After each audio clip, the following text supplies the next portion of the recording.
আর বাংলার দিকে তাকান, ছোট্ট একটা ঘটনা ঘটলেই গেল গেল গেল রে, কি সর্বনাশ। হ্যাঁ, ঘটনা তো ঘটে, নিজের ফ্যামিলিতে ঘটে। হাজবেন্ড ওয়াইফকে মেরে দিচ্ছে বালিশ চাপা দিয়ে, ওয়াইফ প্রেমিকের সঙ্গে ঘুরতে গিয়ে বরকে ঠেলে দিচ্ছে পাহাড় থেকে। These are the crises of the society.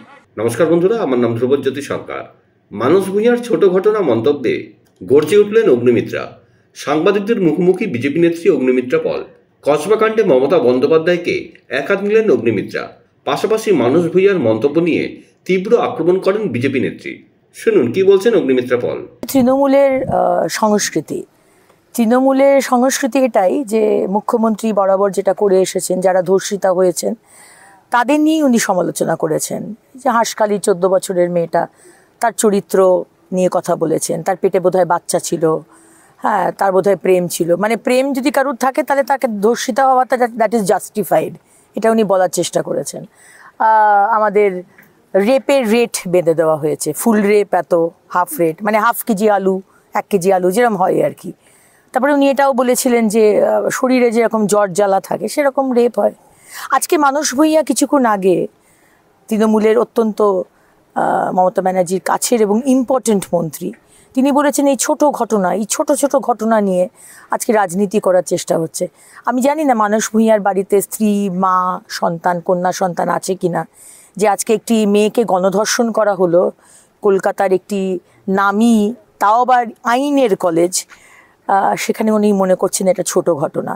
এগুলো ছোট ঘটনা।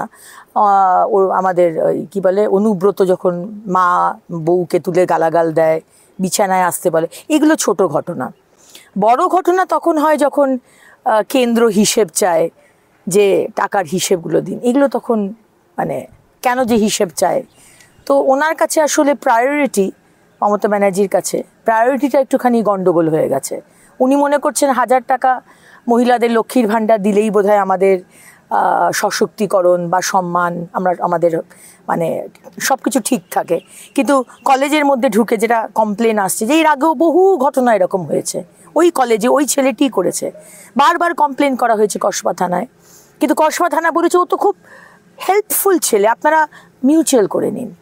আমরা শিউরে উঠেছি এই খবর শুনে, যে বলা হয়েছে, সেখানকার ছাত্রীরা এখন বলছে যে বলা হতো যে দাদা মানে ওই মনোজিৎ, তার সাথে সে যে শাস্তি দিয়েছে, শাস্তিটা হচ্ছে যে তোমাকে মনোজিতের সাথে মন্দারমণিতে গেলে 2 রাত কাটাতে হবে, এটা তোমাকে কম্পেনসেশন। তুমি যদি এটা করো তাহলে তোমার শাস্তি হবে না, তুমি যদি না করো তাহলে কিন্তু তোমাকে শাস্তি দিতে হবে।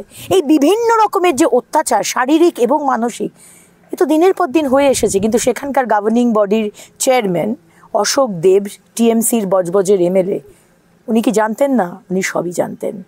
জেনারেল বডির সমস্ত মেম্বাররা সব কিছু জানতেন, কসবা থানার পুলিশ সব কিছু জানতেন, মনোজ ভার্মা সিপি আপনিও হয়তো জানতেন, কিন্তু আপনারা কেউ কিছু করেননি, কারণ আপনারা সবাই হ্যান্ড ইন গ্লাভস।